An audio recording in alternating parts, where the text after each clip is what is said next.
حضرت سعد بن معاذ رضی اللہ تعالیٰ عنہ نبی پاک صلی اللہ علیہ وسلم کے پاس آئے تو ان کے قبیلے کے کچھ نوجوان بھی وہاں بیٹھے تھے۔ حضرت سعد بن معاذ ان میں سے بوڑھے تھے، بزرگ تھے، اور جب وہ آئے تو وہ نوجوان بیٹھے رہے۔ نبی کریم صلی اللہ تعالیٰ علیہ وآلہ وسلم نے پہلے ان نوجوانوں کو دیکھا، جناب ساتھ کچھ دیر رہے اور چلے گئے تو اللہ کے رسول علیہ السلام نے فرمایا تمہارے قبیلے کا بڑا تھا، تم نے اٹھ کے استقبال ہی نہیں کیا، تم نے توجہ ہی نہیں کی، تم نے اعزاز ہی نہیں دیا، تم نے یہ خیال نہیں کیا کہ ایک بڑا آیا ہے، تم نے اس کو تکلیف دی۔ اعزاز اکرام، بھائی کیا حرج ہوتا ہے تھوڑا سا اگر کسی بزرگ کو جگہ آگے دے دی جائے؟ اس میں کیا فرق پڑتا ہے کہ اگر آپ کسی لائن میں لگے ہوئے ہیں تو کسی بوڑھے کو کہیں کہ جناب بابا جی آپ آ جائیں۔ اور میرے بھائی کون سا وجود کا کوئی حصہ ٹوٹ جاتا ہے اگر کسی ضعیف کو، کسی بوڑھے کو یہ کہا جائے کہ آپ لائن سے نکل جائیں اور یہ بل مجھے دے دے میں جمع کرا دیتا ہوں؟ کیا تکلیف ہوتی؟ ہمارے ہاں تو بوڑھوں کی چارپائیاں گھر میں اب علیحدہ رہتی ہیں، الگ رہتی۔ بیٹا اے سی والے کمرے سے نکلتا ہے اور وضاحت دیتا ہے ہر آنے جانے والوں کو کہ ابا جی کی ہڈیاں درد کرتی ہیں لہذا وہ اے سی والے کمرے میں رہنا پسند نہیں کرتے۔ تو میں تو کہتا ہوں کہ یہ وضاحت آپ کو کیوں دینی پڑی؟ یہ بات تو ابا جی کو کرنی چاہیے تھی۔ یہ وضاحت جو آپ نے دی ہے یہ تو ابا جی کے دینے والی وضاحت تھی، آپ نے کیوں دی؟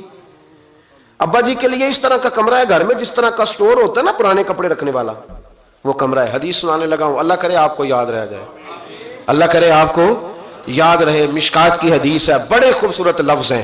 میرے نبی کریم علیہ الصلوۃ والسلام نے فرمایا رب جو تمہیں روزی دیتا ہے نا یہ تمہارے ضعیفوں کی برکت سے دیتا ہے۔ وہ جو 90 سال کی اماں گھر میں ضعیف پڑی ہے نا اسے سکریب کا مال نہ سمجھنا، تیرے اوپر جو خدا کا کرم برس رہا ہے تو اس بوڑھی کی وجہ سے برس رہا ہے، اس بوڑھی کی وجہ سے برس رہا ہے۔ اور نبی کریم علیہ الصلوۃ والسلام نے ارشاد فرمایا سن اور یاد رکھ، فرمایا رب تم سے ناراض ہوتا ہے، وہ بارشیں روکنا چاہتا ہے، تمہیں قحط میں مبتلا کرنا چاہتا ہے، لیکن تمہارے ضعیفوں کے سبب تمہیں بارشیں عطا کر دیتا ہے، تمہارے کمزوروں کے۔ اس کمزور سے کوئی بیمار بھی مراد لیا جا سکتا ہے، عورت اور بچی بھی مراد لی جا سکتی ہے، بوڑھے لوگ بھی مراد لی ہیں شارحین حدیث نے۔ ان کے سبب سے اللہ تم پر بارشیں برساتا ہے۔ تو جو تیرے لیے ذریعہ بخشش ہیں، جو تیرے گھر میں رزق آنے کا سبب ہے، ان کی باتیں تو لگتی ہیں بری، ان کو تو حکا دے کونے میں بٹھا دیا ہے۔ اور اگر کبھی دل کرے تو تعارف کراتے ہیں آنے والے مہمانوں سے کہ یہ ابا جی ہیں، اس سے زیادہ کوئی ان کا گھر میں کردار نظر نہیں آتا۔ یہ ظلم ہے، یہ زیادتی ہے۔ بوڑھوں کا اکرام کرنا، ان کو پیار دینا، ان کو اعزاز دینا، ان کو ہمیشہ سربراہ بنا کے رکھنا، ان کے ساتھ اس طرح کا رویہ رکھنا کہ جیسے کسی بڑے شان والے آدمی۔ میں اکثر یہ روتا ہوں، میں کہتا ہوں کہ ابے کی بھی عزت ہو سکتی ہے پر شرط یہ ہے کہ ابا امیر ہونا چاہیے۔ اگر تو ہو نا 6-7 مربع زمین کا مالک تو پھر تو پوتے کیا پڑ پوتے بھی پیر دباتے ہیں، لیکن اگر اس بوڑھے بیچارے کو بچوں سے خرچہ لینا پڑے تو پھر اس بیچارے کی کوئی حیثیت۔ ہمارے استاد ایک بات سنایا کرتے تھے، وہ کہتے تھے کہ ایک آدمی نے دعوت پکائی ولیمے کی تو اس نے باہر پہرے دار کھڑے کیے کہ کوئی غریب آدمی نہ اندر آئے، سارے امیر ہی آئے۔ اور میرا تجربہ یہ ہے کہ اب غریبوں کو شوق ہو گیا امیروں کو دعوت دینے کا۔ ناراض تو نہیں ہو گئے آپ لوگ؟ یہ میں تجربے کی بات کر رہا ہوں۔ کبھی کسی غریب کے فنکشن میں جانے کا اتفاق ہوتا ہے نا تو مجھے یوں لگتا ہے کہ اس کا دل تھا کہ غریب کوئی بھی نہ آئے، غریب کو دعوت دینا پسند ہے، تو امیر تو پہلے نہیں اسے بلاتا تو پھر بلائے گا کون؟ اس نے سیٹھ صاحب نے ولیمہ اپنے بیٹے کا کیا تو باہر جو پہرے دار تھے ان سے کہا کہ کوئی غریب آدمی اندر نہ آئے، امیر بندے صرف۔ اور نبی پاک صلی اللہ علیہ وسلم نے ایسے ولیمے پر لعنت برسائی ہے، فرمایا لعنتیا وہ دعوت جس میں صرف امیر آئیں اور غریب نہ آئیں۔ اس نے کہا بھی صرف نہ امیر لوگ آئیں، تو ایک بندہ تھا بڑا امیر لیکن بیچارہ نہ کہیں کام کاج سے اٹھ کے ہی آ گیا، تو کپڑوں کو اسی طرح مٹی وٹی لگی ہوئی، تو دیر ہو رہی تھی، گھر جاتا چینج کرنے تو لیٹ ہو جاتا، تو ایسے ہی آ گیا۔ جب وہ آیا تو باہر پہرے دار کھڑا تو اس نے کہا دوڑ جا، تیرا کوئی مطلب نہیں ہے یہاں۔ اس نے کہا یار میں سیٹھ آدمی ہوں، بدلا کپڑے نہیں بدلے۔ اس نے کہا سیٹھ ہوتا تو تیرے کپڑوں سے پتہ نہ چلتا؟ میرے بھائی وہ شخص کہتا ہے کہ میں نے کہا مجھے جانے دو اندر، کہنے لگے تیرے کپڑے نہیں دعوت والے؟ کہتا ہے میں وہاں سے واپس گیا دوڑا۔ آپ کو پتا نا کپڑے بھی اب اللہ خیر کرے۔ ایک سنگی نو میں ایک دن کیا تو کالی اینک لائی سی خیر ہے، کہندا موٹر سائیکل تے کٹا پیندا ہے، کوئی دنوں تو بعد کار وچ بھی لا کے بیٹھا سی۔ میں کہ ہن اینوں میں کی پوچھاں، ہن تے بہتر ہے اینوں چٹی سوٹی بھی نال دیاں۔ بھئی کیا اس سے انسان کا قد بڑھتا ہے؟ کوئی ہے بات کرنے والی؟ جہاز میں اس دفعہ میں واپس آ رہا تھا تو جہاز میں ایک نوجوان کالی اینک لگا کے پھر رہا، اب ڈر لگتا ہے نا، آپ کو پتا ہے کہ جسے بات کریں گے وہ کیا جواب دے گا، تو کیا ان چیزوں سے قد بڑا ہوتا ہے آدمی کا؟ کہ وہ تھوڑا سا جناب مطلب باہر آئیں. مجھے تو کمزور لگتے ہیں ایسے لوگ. اپنے لب و لہجے میں، اپنے انداز میں، اپنی طبیعت کے حساب سے، اپنے سٹائل میں آپ زندہ رہیں. یہ سچ ہے اور یہ اصل ہے. یہ سچ ہے اور یہ اپنی زندگی اپنے اسٹیٹس کے مطابق، طبیعت کے مطابق گزارنا، یہی سچ ہے اور یہی اصل ہے. اسی میں انسان کا حسن ہے، اسی میں اس کا وقار ہے. اللہ تعالیٰ سمجھنے کی توفیق عطا فرمائے. تو وہ بندہ واپس گیا بیچارہ، کپڑے بدل کے آیا. اس نے بھی کہا کہ جانا میں نے بھی ضرور ہے، پر تنگ بڑا آیا. گھر گیا، مایا شایا والے کپڑے پہنے، سمجھ لے کالی اینک بھی لگا ہی لی. آیا تیار شیار ہو کے، کوٹ شوٹ پہن کے، ٹائی شائی کے ساتھ. جب واپس آیا تو وہ جو جس نے کہا تھا نا داخل نہیں ہونے دینا، اس نے خود دروازہ کھولا. وہ بندہ سیدھا اسٹیج پہ چلا گیا اور لوگ کھا رہے تھے پلیٹوں میں سالن. اس نے پورا ڈونگا ہی لے لیا اور وہ لے کے نا سامنے رکھا اور ایک کونے سے اپنا کرتا پکڑ کے اس میں ڈبویا، پھر دوسرے سے پکڑ کے اس میں ڈبویا، پھر پیچھے سے پکڑ کے. لوگ کہنے لگے پاگل ہو گیا. کہنے لگا نہیں، میری تو دعوت نہیں، دعوت تو کپڑوں کی ہے، میری کہاں دعوت ہے؟ اس لیے کہ میں تو آیا تھا، مجھے تو داخل ہی نہیں ہونے دیا. یہ تو دعوت ہے میرے کو. نہیں سمجھ آئی آپ کو میری بات؟ بھائی وہ بھی کوئی انسان ہے جو کسی کے صرف کپڑوں کا حیا کرے. ٹھیک ہے، انسان کا لباس اس کی شخصیت کا آئینہ دار ہوتا ہے. کپڑے اچھے پہننے چاہیے. نبی پاک صلی اللہ علیہ وسلم نے فرمایا تیرے پاس اگر نعمت ہے تو چھپا نہ، اس کا اثر تیرے اوپر نظر. لیکن آپ کسی کو کپڑوں سے جج کریں گے، گاڑی سے جج کریں گے، یہ معیار نہیں ہے. والد کو، استاد کو، مرشد کو کیا اس لیے جج کیا جائے گا کہ اب وہ مالدار ہوگا تو حیا کریں گے؟ اور بھائی ماں اگر کسی کھیت میں بیٹھ کے اپلے بھی تھاپ رہی ہو نا، اور وقت کا شیخ الحدیث کسی بہت بڑی مسجد میں بیٹھ کے حدیث بھی پڑھا رہا ہو، اماں وہاں اپلے تھاپ رہی ہے، تو اس محدث سے وقت بھی جنت اسی ماں کے قدموں کے نیچے، وہیں سے اسے جنت ملے گی. یہ نہیں ہو سکتا کہ وہ کہے جنت کہیں اور سے مل جائے گا. بے شک وہ بیچاری اپلے تھاپ رہی ہے، گوبر کے ساتھ کام کر رہی ہے. میری بات کی سمجھ آ رہی ہے؟ بزرگوں کا اکرام کریں، احترام کریں، ان کو ادب دینا سیکھیں، ان کے ساتھ لحاظ والا رویہ اختیار کریں. نبی کریم علیہ السلام کے صحابی حضرت ابو ہریرہ رضی اللہ تعالیٰ عنہ فرماتے ہیں کہ حضور سید عالم علیہ السلام کے پاس میں بیٹھا تھا تو چند نوجوان حضور کے پاس بیٹھے تھے. جہاں ہم بیٹھے تھے وہاں جگہ کچھ تنگ تھی. ایک بزرگ آ گئے سفید داڑھی والے، انہوں نے سلام لی. نبی پاک علیہ السلام نے سلام کا جواب دیا تو حضور نے نوجوانوں پہ 2-3 دفعہ نظر ڈالی. وہ بیٹھے رہے، ان کو جگہ نہیں دی، تھوڑے سمٹے نہیں. تو کہتے ہیں رسول پاک علیہ السلام نے بات کی تو میں کانپنے لگا. اللہ کے حبیب نے فرمایا من لم یرحم صغیرنا ولم یعکر کبیرنا فلیس منا. فرمایا جس کو چھوٹے پہ شفقت نہیں کرنی آتی اور جس کو بڑے کی عزت نہیں کرنی آتی، اس کا تو ہم سے تعلق ہی کوئی نہیں. فلیس منا، وہ ہم میں سے. فرمایا وہ آئے تم نے جگہ ہی نہیں دی، سفید داڑھی والے شخص کا اکرام نہیں کیا، اس کو تم نے جگہ ہی نہیں دی. اور ہم لوگ یہ سمجھتے ہیں، یہ نوجوان یہ سمجھتے ہیں کہ ہم نے کون سا بوڑھے ہونا ہے، ہم نے کون سا بوڑھے ہم نے تو سدا جوان ہی رہنا ہے. ایک کلرک نے نا ایک دفعہ کسی بہت بڑے رائٹر کو کہہ کہ اپنے نام سمیت، اس نے کہا تھا میرا نام، ایڈریس، فون نمبر سمیت یہ بات اپنے کالم میں درج کر دو. اس نے کہا کہ میں کلرک تھا، تنخواہیں وغیرہ دیتا تھا کسی بینک میں یا کسی ایسے ادارے میں ملازم تھا جہاں میں وہ چیزیں دیا کرتا. تو کہتے ہیں کہ میں وہاں یہ کام کرتا تھا تو بوڑھے لوگ، آپ کو پتہ ہے ضعیف لوگ آتے ہیں بیچارے پینشن لینے، کسی بچے کی منت کرتے ہیں، وہ لے کے جاتا ہے. بابا جی کو یہ بھی نہیں پتا انگوٹھا کہاں لگانا ہے، فارم کیسے فل کرنا ہے. تو یہ سرکاری عہدوں پہ بیٹھے لوگ معاذ اللہ تنگ ہوتے ہیں اور کئی دفعہ غلط جملے استعمال کرتے ہیں. تو کہا کرتا تھا کہ میں بڑا سخت رویہ رکھتا تھا، اب میری بھی پینشن ہو گئی ہے اور اب جب میں خود لینے جاتا ہوں نا تو کہتا ہے جتنے دھکے میں یہ تھے اس سے 11 گنا کھا چکا ہوں پر معافی کوئی نہیں مل رہی. تو لوگوں کو یہ میرا نام لے کے ایڈریس سمیت بتا دیں کہ اگر اپنا بڑھاپا سیف کرنا چاہتے ہیں تو اپنی جوانی محتاط کریں. اگر اپنا بڑھاپا سیف کرنا چاہتے ہیں تو اپنی جوانی، اور بڑھاپے میں باتیں برداشت ہوتی، جوانی میں برداشت ہوتی ہیں، بڑھاپے میں تو لفظ سہے بھی نہیں جاتے، آنسو خود بخود نکل جاتے ہیں جب بچہ بات کرتا ہے. سنو یہ نوجوان یہ حدیث یاد کر لیں، یہ طبرانی میں موجود ہے. میرے نبی کریم علیہ السلام نے فرمایا یہ حدیث یاد کر لینی ہے. پڑھیے درود صلی اللہ ہو، پھر کہیے صلی اللہ ہو، چلے تیسری دفعہ بھی پڑھ لیں صلی اللہ ہو. رسول پاک علیہ السلام نے فرمایا جو شخص اپنی جوانی میں کسی بوڑھے کی عزت کرے گا، جب وہ بوڑھا ہوگا تو اللہ اسے کئی گنا بڑھ کے اس کی عزت کرائے گا. اس کی کی گئی عزت سے کئی گنا بڑھ کے رب پھر اس کی عزت کرائے گا. نوجوان اکرام کرنا سیکھیں، بزرگوں کا احترام کریں، اپنے بڑوں کے ساتھ اور بڑوں میں جتنے بھی صاحب فضیلت بڑے ہیں، آپ کا جو استاد ہے وہ آپ کے لیے بڑا قابل احترام ہے، بڑا قابل احترام ہے۔ میں ماسٹر کی ڈگری لینے کے بعد اب بھی کبھی گاؤں میں اپنی پرائمری کے ٹیچروں کو دیکھتا ہوں، اب بھی تو احساس پیدا ہوتا ہے کہ یہ اگر ہمیں وہ الف بات آسانہ نہ پڑھاتے، شروع کی کتابیں یہ المدہ عام نہ پڑھاتے، تو پھر اس سے آگے بھی ہمیں پڑھنا نہ آتا۔ اور اگر آپ کو اللہ تعالیٰ سمجھ دے نا، توفیق دے، تو یہ سمجھیں کہ جو چھوٹا استاد ہوتا ہے اس کی محنت زیادہ ہوتی ہے۔